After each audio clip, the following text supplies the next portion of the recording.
مسلمان اعصابی طور پر، ذہنی طور پر، نفسیاتی طور پر ایک طاقتور قوم ہے۔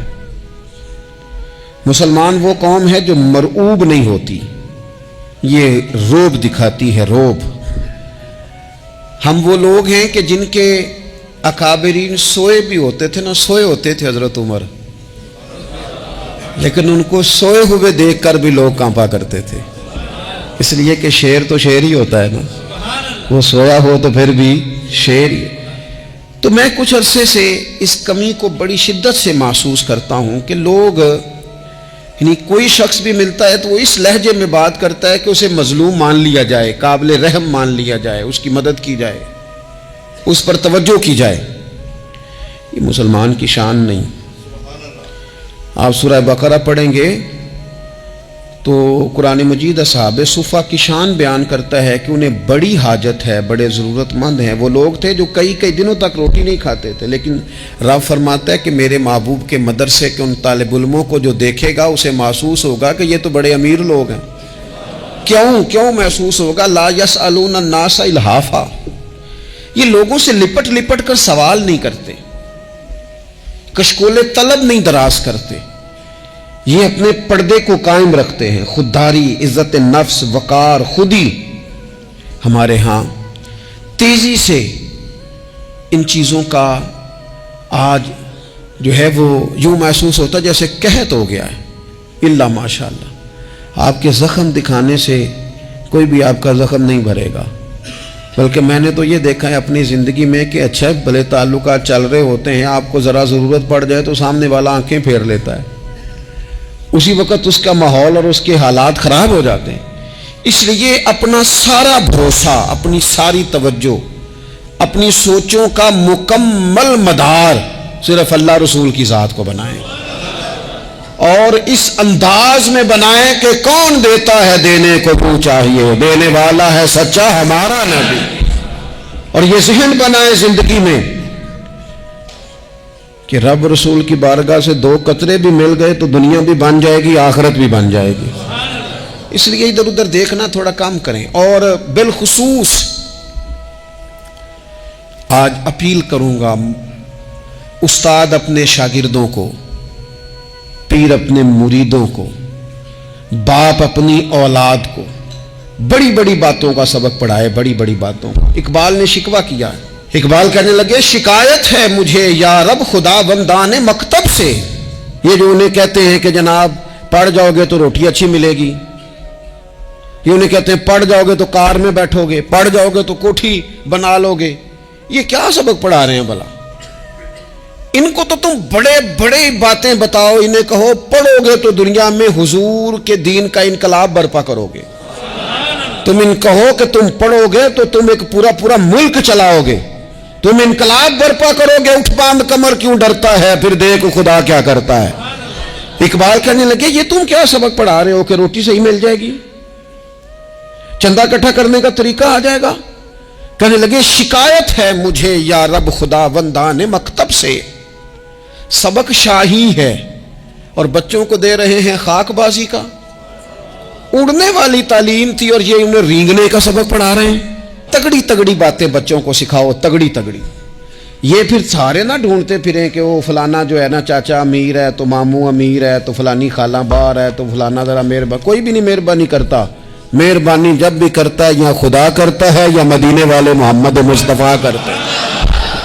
اپنی توجہات کبھی بچوں کو دیکھیں، حضرت لقمان اپنے بیٹے کو کیا کہتے ہیں یا بنی اقم الصلاۃ وامر بالمعروف وانہی عن المنکر۔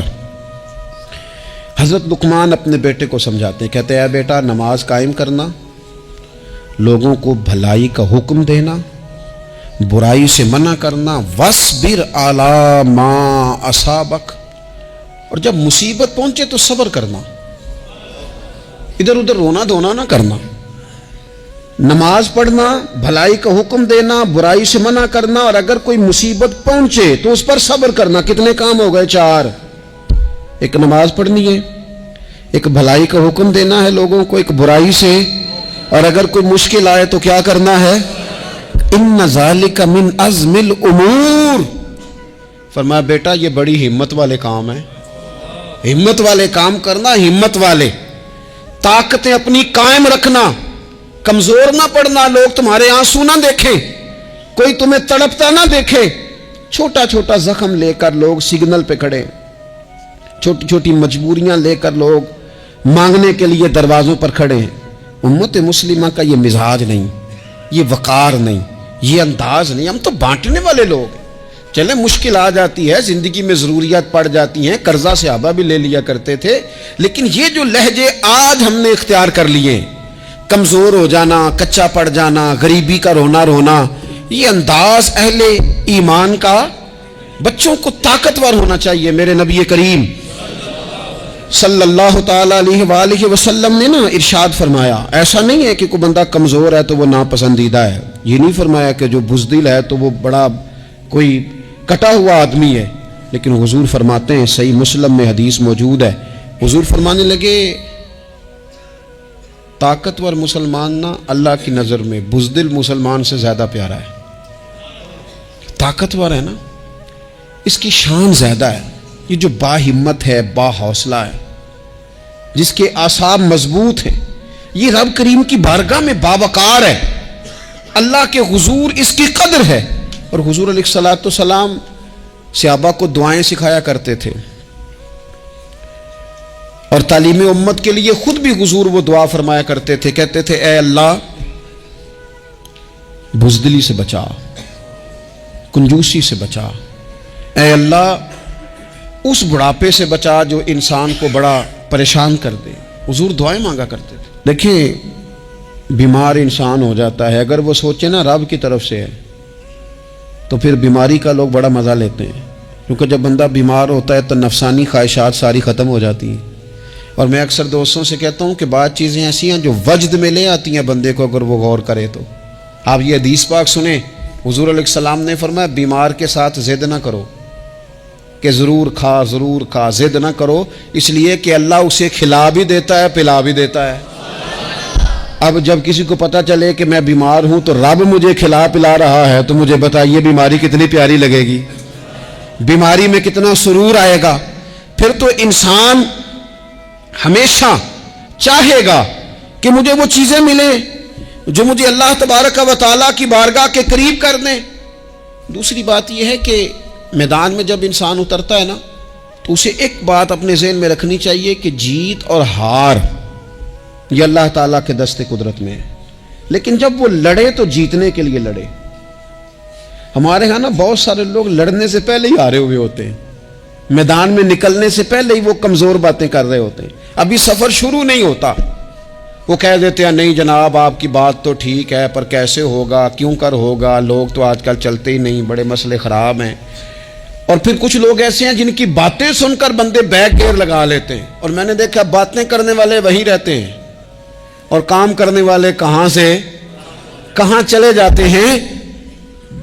یہ یقینی نہیں کہ جیتیں گے، لیکن جب میدان میں اترے نا تو پھر ہمیشہ جیتنے کے لیے اترے۔ کوشش کریں کہ میں نے اس انداز میں نکلنا ہے کہ میں نے نہ جیتنا ہے۔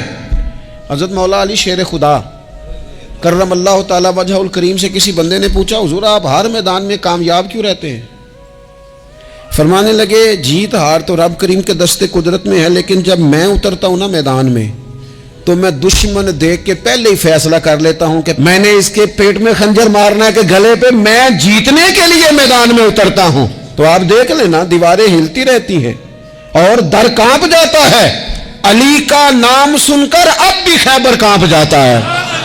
کیوں کہ کہتے ہیں میں ذہن بنا لیتا ہوں کہ میں اسے کاٹ کے لاؤں گا، میں ڈرتا اور سہمتا ہوا میدان میں نہیں اترتا۔ ذہن ہوتا ہے کہ آج لڑوں گا تو جیتوں گا، آج میں دیکھیں میں کیا کرتا ہوں۔ حوصلہ نہیں پیدا کر پا رہے بچوں میں، کچھ بچے بھی اللہ خیر کرے عزم و ہمت والے لوگوں کے پاس بیٹھتے نہیں، اور دوسرا ہم اپنے بچوں کا کسی کو آئیڈیل بھی نہیں بننے دیتے۔ بچے کسی کا نام لیتے ہیں تو ہم کہتے ہیں پتر چھاڑ پر آؤ، یہ دور ہی نہیں ہے۔ ہم کوئی ایسا ذوق، کوئی مزاج، کوئی طبیعت پیدا ہی نہیں ہونے دیتے۔ کچھ آنے والی نسل کا مزاج ہے کہ وہ اٹھنا نہیں چاہتی، بیٹھنا نہیں چاہتی، چلنا نہیں چاہتی، وہ چاہتی ہے میں لیٹی رہوں، موبائل میرے ہاتھ میں رہے۔ باقی سارے کام ریموٹ کنٹرول ہو